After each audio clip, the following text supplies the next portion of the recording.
देखिए चैप्टर है विद्युत, इसका कुछ क्वेश्चन है। विद्युत फिजिक्स का ये तीसरा चैप्टर है। पहला क्वेश्चन है इसमें, विद्युत चालक और विद्युत रोधी पदार्थ किसे कहते हैं। इसको हम बिल्कुल आसान भाषा में समझिए। विद्युत चालक पदार्थ वह पदार्थ है जिसमें धारा प्रवाहित होती है, मतलब जिसमें करंट दौड़ती है, ठीक है।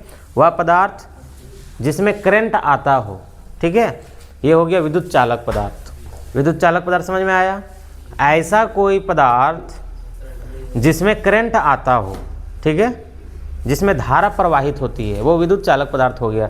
जैसे चांदी हो गया, तांबा हो गया, एल्युमिनियम हो गया, लोहा हो गया, इस सभी में करंट आता है। करंट आता है ना।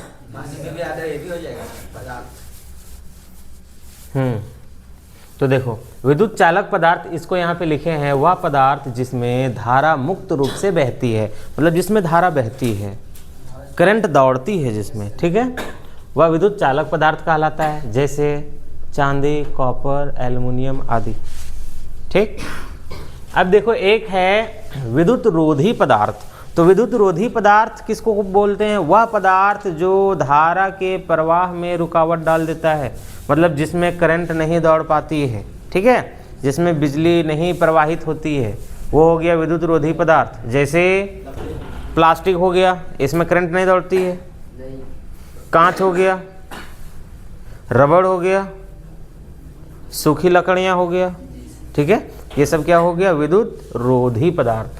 देखिए इसको लिखे हैं, वह पदार्थ जो धारा के प्रवाह में रुकावट डाल देती है, विद्युत रोधी पदार्थ कहलाता है। जैसे कांच, प्लास्टिक, रबड़ आदि। समझ में आया एक क्वेश्चन? चलिए नेक्स्ट क्वेश्चन। इसमें विद्युत लैंपों के तंतुओं के निर्माण में प्रायः एकमात्र टंगस्टन का ही उपयोग क्यों होता है? टंगस्टन एक धातु है। हाँ, आप लोग टंगस्टन को देखे होंगे, वो जो एक आता नहीं है 10 रुपया वाला बल्ब, रेड वाला, हाँ। वो जो जलता है उसका फिलामेंट जो अंदर रहता है बल्ब के अंदर में, स्प्रिंग टाइप का, ठीक है, वो धातु जो है टंगस्टन है, ठीक है। तो विद्युत लैंपों के तंतुओं के निर्माण में टंगस्टन का उपयोग क्यों किया जाता है? तो देखो टंगस्टन का ही उपयोग किया जाता है, उसके पीछे कारण है।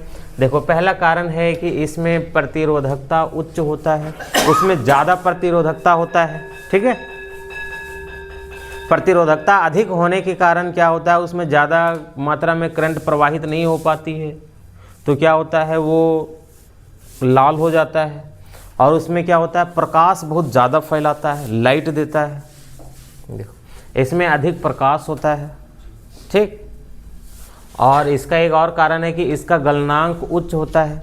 इसका गलनांक काफ़ी उच्च होता है। गलनांक से क्या समझते हैं? गलनांक वह है जिसमें, मतलब वह तापमान जिसमें कोई पदार्थ ठोस अवस्था से द्रव अवस्था में आ जाए, मतलब वह तापमान जिससे कोई पदार्थ गल जाए पूरा, ठीक है, उसको गलनांक बोलते हैं। तो क्या है कि इसका गलनांक काफ़ी उच्च होता है, मतलब हाई होता है। ये आसानी से गलता नहीं है, इसको गलाने के लिए बहुत मात्रा में एनर्जी चाहिए, ठीक है, तब ये गलता है। ऐसा थोड़ी कि हम लोग बल्ब लगाते हैं तुरंत फ्यूज हो जाता है, नहीं होता है, कई दिनों तक चलता है, कोई 1-1 साल तक चल जाता है ना, उसके बाद ही वो फ्यूज होता है। तो इसलिए नहीं जलता है क्योंकि वह जो पदार्थ है टंगस्टन, उसका गलनांक काफ़ी उच्च होता है। तो ये समझ में आया कि विद्युत लैंपों के तंतुओं के निर्माण में टंगस्टन का उपयोग क्यों होता है? क्योंकि इसमें प्रतिरोधकता अधिक होता है और लाइट इसमें ज़्यादा होता है। और हाँ, वही तंतु है विद्युत लैंप, मतलब बिजली से जो जलने वाली लैंप है, ठीक है, हाँ, उसके जो फिलामेंट होता है जो जलता है, ठीक, उसको तंतु बोलते हैं। जैसे बल्ब के वो जो है स्प्रिंग टाइप का जो नीचे बना हुआ रहता है, वो भी तंतु है, उसी को तंतु बोलते हैं, ठीक है। अभी देखिए नेक्स्ट क्वेश्चन, विद्युत टोस्टर तथा विद्युत इस्त्रियों के तापन अवयव। टोस्टर देखे होंगे आप लोग, और इस्त्री तो सभी लोग देखे होंगे। तापन अवयव मतलब जो हीट होता है, ठीक है, शुद्ध धातु के ना बनाकर मिश्र धातु के क्यों बनाए जाते हैं? बोलता है कि उसको शुद्ध धातु का नहीं बनाया जाता है, मिश्र धातु का बनाया जाता है। क्यों? तो देखो, अगर यदि शुद्ध धातु का बना दिया जाए तो क्या होगा, प्रतिरोधकता बहुत कम होगा, और जब प्रतिरोध बहुत कम होगा तो धारा ज़्यादा प्रवाहित होगी, और धारा ज़्यादा प्रवाहित होगी तो क्या हो जाएगा, वो बिल्कुल हीट होके लाल हो जाएगा। जैसे कि लोहे की रॉड को करंट में लगा दो तो एकदम आग की तरह लाल हो जाएगा, एकदम रेड हो जाएगा, है ना। तो क्या ऐसी स्थिति में हम इस्त्री कर सकते हैं? नहीं कर सकते हैं, ठीक है, क्योंकि उसमें प्रतिरोधकता बहुत कम होता है। इसलिए उसे मिश्र धातु से बनाया जाता है, मतलब मिक्स, कुछ धातुओं को मिक्स करके बनाया जाता है, ठीक है, ताकि उसका प्रतिरोधकता कम हो और ज़्यादा धारा ना आए, केवल हीट हो, है ना। अच्छा, एक होता है विद्युत टोस्टर, जिसमें टोस्ट वगैरह को सेका जाता है।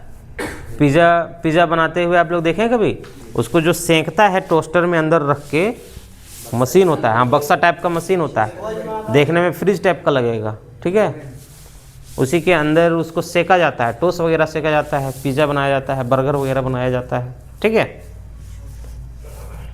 समोसा वगैरह भी गर्म किया जाता है। हाँ, तो उसको भी मिश्र धातु से ही बनाया जाता है। उसमें भी यही कारण है, क्योंकि अगर ये शुद्ध धातु से बना दिया जाए तो सब जल जाएगा, ठीक है, बहुत ज़्यादा हीट हो जाएगा, बिल्कुल रेड हो जाएगा। तो देखो, हाँ देखो, यहाँ पे लिखता है कि विद्युत टोस्टर तथा विद्युत इस्त्रियों के तापन अवयव मिश्र धातु के इसलिए बनाए जाते हैं क्योंकि इसका प्रतिरोधकता शुद्ध धातुओं की अपेक्षा अधिक होता है। देखो, शुद्ध धातुओं की अपेक्षा मिश्र धातु की प्रतिरोधकता बहुत ज़्यादा होता है, और जब प्रतिरोध ज़्यादा होता है तो धारा कम प्रवाहित होती है, करंट कम आती है इसमें। और कहता है कि इसका गलनांक उच्च होता है, इसका गलनांक उच्च होता है, मतलब जल्दी ये खराब नहीं होता है, ठीक है। अगर गलनांक कम होगा तो उसका फ्यूज़ वगैरह जल्दी गल जाएगा, ख़त्म हो जाएगा, वो फिर बार बार इंसान को बनाना पड़ जाएगा। तो क्या है कि इसका गलनांक उच्च होता है ताकि ये ज़्यादा दिन तक रहे, ये जल्दी गले ना। और ये उच्च ताप पर भी, कभी कभी अगर यदि वोल्टेज बहुत ज़्यादा भी आ जाए तो भी ये जलता नहीं है, आसानी से नहीं जलता है, ठीक है, मैनेज उसको कर लेता है। इसलिए इसे मिश्र धातु से बनाया जाता है, ठीक है। विद्युत इस्त्री और विद्युत टोस्टर मिश्र धातु से बनाया जाता है, इसके पीछे ये सब कारण है। हाँ।